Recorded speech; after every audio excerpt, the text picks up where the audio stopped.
Halo semuanya, selamat datang di video review Auto Rider. Di semester kedua tahun 2021 ini, PT Piaggio Indonesia meluncurkan 4 motor besar sekaligus, 2 Aprilia dan 2 Moto Guzzi.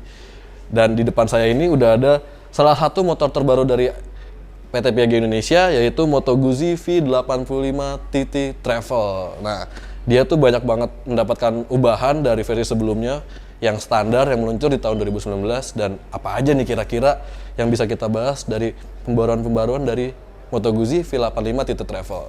Bersama saya Brian, jangan kemana-mana, tonton terus videonya sampai habis.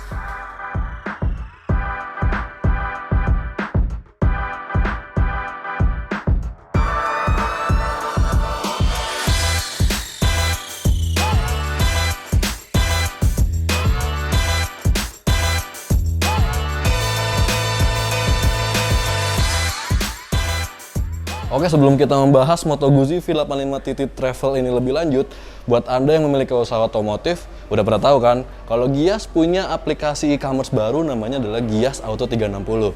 Gias Auto 360 ini adalah tempat untuk Anda berdagang otomotif ataupun perangkat-perangkat pendukungnya, tentunya dengan aman, mudah, dan nyaman. Jadi tunggu apa lagi? Langsung aja download dan daftar gratis.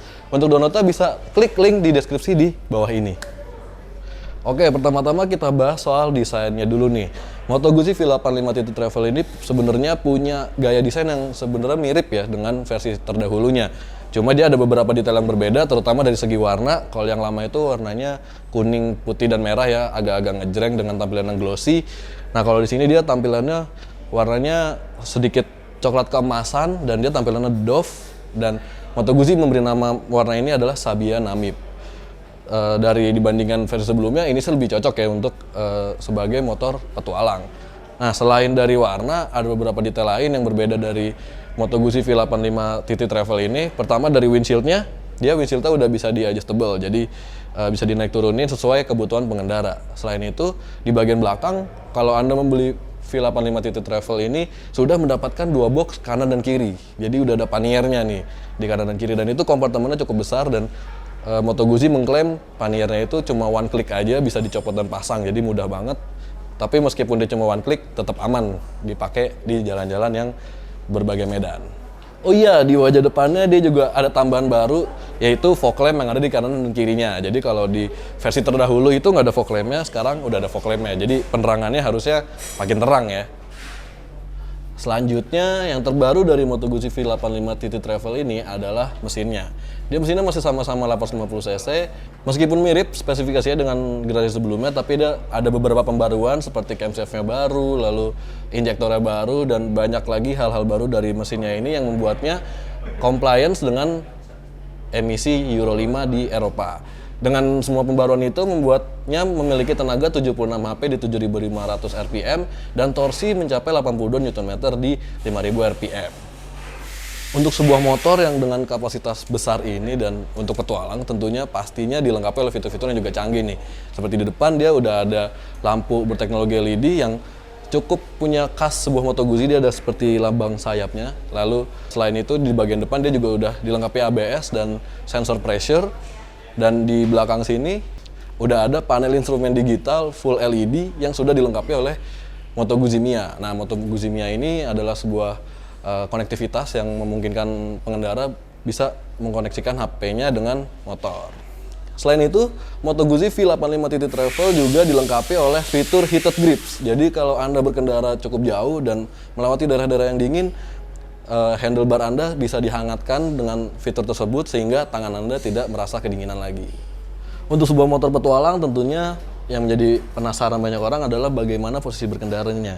Karena dia punya postur yang cukup tinggi motornya, kita coba aja langsung.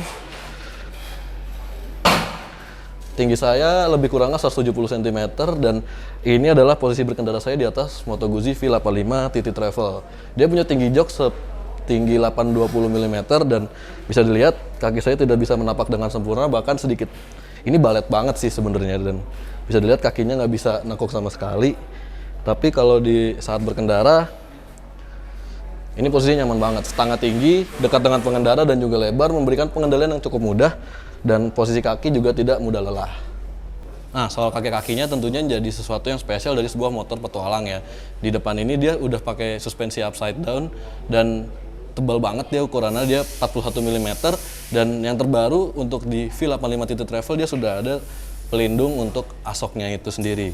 Nah, bannya sendiri di depan dia menggunakan ukuran 19 inci 100/80 dengan piringan cakram 320 mm yang dilengkapi oleh pengereman Brembo 4 piston.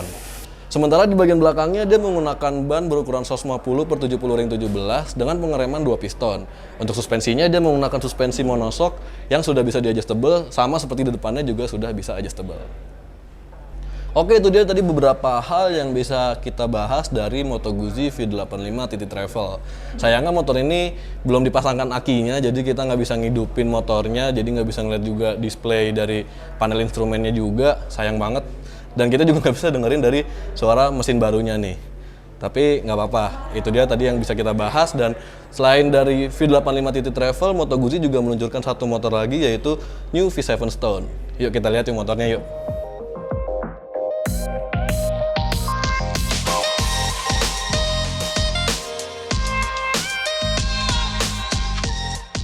Nah, ini dia nih Moto Guzzi New V7 Stone. Dia punya gaya yang sebenarnya mirip dengan V7 III yang bobber ya. Cuma dia punya banyak perubahan, seperti dari depan dia udah pakai lampu LED, dan lampu LED itu ada lambang sayap khas sebuah lambang Moto Guzzi.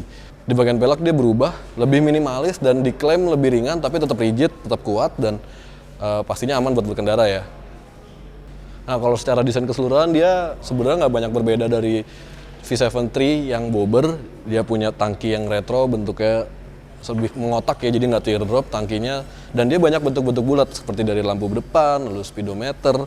Mundur ke belakang juga dia punya tampilan yang cukup retro, dari lampu belakangnya dia juga udah membulat.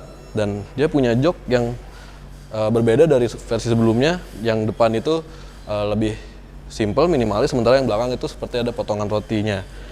Dan desainnya nggak banyak perubahan dari Moto Guzzi New V7 Stone, paling hanya di bagian side cover yang berubah menjadi tampil lebih minimalis, dan bagian knalpotnya dilindungi jadi pengendaranya tidak mudah terkena knalpot dan tidak panas tentunya. Nah, paling besar perubahan dari Moto Guzzi New V7 Stone ini adalah bagian mesinnya. Mesinnya itu berubah dari sebelumnya 750 cc menjadi 850 cc. Meski demikian namanya tetap V7, bukan V8 gitu lagi ya. Jadi dia mesinnya itu transversal, V-twin, 90 derajat, dan dia 2 katup per silinder, SOHC, dan berpendingin udara. Hasilnya mesin ini bisa mengeluarkan tenaga hingga 65 horsepower di 6.800 rpm dan torsi sebesar 73 Nm di 5.000 rpm. Nah, tenaga tersebut disalurkan ke roda belakang nggak pakai rantai, tapi melainkan menggunakan penggerak gardan. Jadi dia lebih minim pengurangan tenaga ya ke roda belakangnya. Nah, sekarang kita coba ya duduk di atas Moto Guzzi New V7 Stone.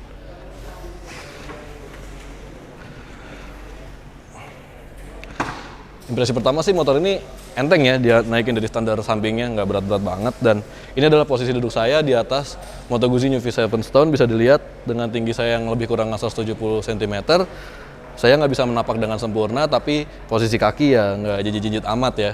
Tapi bisa dilihat kaki cukup membentang lurus ke bawah, dan kalau dipakai berkendara, posisi setang itu terasa sedikit lebih jauh, tapi masih nyaman untuk digunakan, nggak membuat pegal. Dan posisi kaki sih yang paling nyaman, karena dia tidak terlalu menekuk dan pastinya nyaman buat berkendara nih.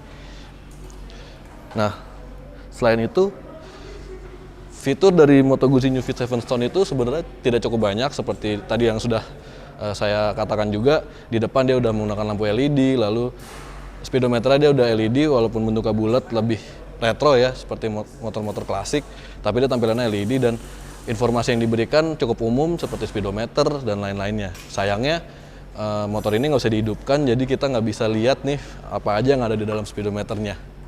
Nah, buat kaki-kakinya, Moto Guzzi New V7 Stone ini mendapatkan ubahan juga. Kayak di depan ini dia diklaim travelnya itu lebih panjang dari sebelumnya, dan bentuknya itu lebih miring daripada versi sebelumnya. Jadi membuat motor lebih rebah, lebih nyaman, dan dia punya ukuran shock. Ukurannya itu 40 mm, dan sementara di belakang dia menggunakan dual shock breaker, dan bannya ukurannya 150/70 ring 17. Untuk pengeremannya di depan dia menggunakan piringan sebesar 320 mm dengan kaliper dari Brembo 4 piston. Sementara untuk di belakang dia menggunakan floating disc dengan ukuran 260 mm dan kaliper 2 piston. Oke bro, itu dia, kita sudah ada di penghujung video dan motor ini yang ada di depan saya dibanderol dengan harga 535 juta untuk on road Jakarta, sementara V85 TT Travel dibanderol dengan harga 700 juta untuk on road Jakarta. Nah, bagaimana menurut Anda? Berikan komentar Anda di bawah dan jangan lupa juga untuk share video ini ke teman-teman Anda, siapa tahu teman-teman Anda sedang mencari motor-motor besar seperti yang sedang kita bahas saat ini. Jangan lupa like video ini dan jangan lupa juga untuk subscribe channel YouTube Auto Riders untuk mengetahui video-video review motor baru berikutnya. Main-main juga ya ke media sosial kami di Instagram @autorider.com dan fanspage Facebook kami di autorider.com dan main-main juga ke website kami di www.autorider.com. Sampai jumpa di video-video review berikutnya. Dadah!